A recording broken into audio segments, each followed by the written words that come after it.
भजन कर सके तो महात्मा बने, और भूखे को जिमा सके तो ही ग्रस्त बने। यदि माता पिता को अपने संग न रख पाए अंतिम श्वास तक तो वो विवाह न करे। फिर ये ग्रंथ ने कहा है,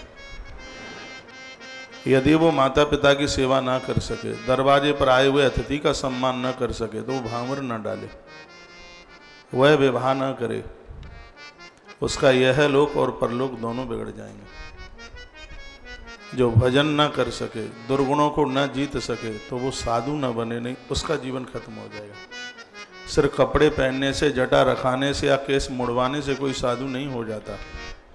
साधु का अर्थ है जो सदा हुआ है, साधना के साथ जीवन जी रहा है, दुर्गुणों को उसने जीत लिया है। संसार की कोई भी वस्तु उसको अपनी तरफ आकर्षित नहीं कर सकती, उसे साधु कहते हैं। जिसके संस्कारों का कभी अंत नहीं होता उसे संत कहते हैं। हर क्षण हर पल वो भगवदीय मनन में लगा हुआ है, वह मनीषी है। इंद्रियां जिसके वश में हैं वही ऋषि है। लेकिन ये बातें सब किताबों में लिखी लिखी रह गई हैं। बात तो तब बने जब यह जीवन में उतर करके आए। एक बार फिर कहूँगा, उपकार आए साधु नाम। साधु उपकार शब्द का पर्यायवाची शब्द है।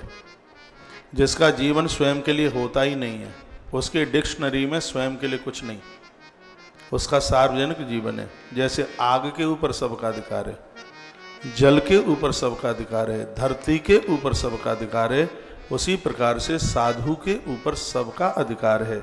चाहे उससे दीक्षा ली है या नहीं ली, सबका अधिकार है उसके। उसका जीवन स्वयं के लिए होता ही नहीं है, परमार्थिक जीवन होता है। साधु किसी की जाति नहीं पूछता, उसे क्या मतलब है। साधु का जीवन प्याऊ की तरह है। प्याऊ कभी ये थोड़ी कहे कि तुम कौन हो, हिंदू मुसलमान कौन। ना कभी अग्नि ने कहा, ना कभी धरती ने कहा, ना कभी सूर्य भगवान ने कहा। यही जीवन साधु का है, पूरा पन्ना भरा हुआ है।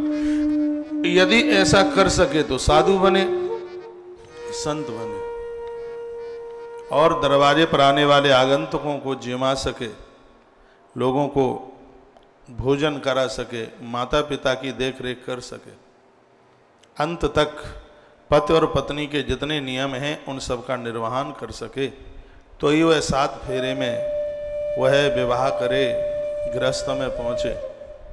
नहीं तो फिर गृहस्थ में जाने से फिर कोई मतलब नहीं है। बहुत लोग तो ऐसे होते हैं, ना गृहस्थ के लायक है ना महात्मा के लायक है। वो तो ऐसा बन गया है, ना इस घाट का ना उस घाट का। ऐसे लोगों का जीवन कष्टमय होता है, ना वो घर गृहस्थी के काम के, ना वो भजन के काम के।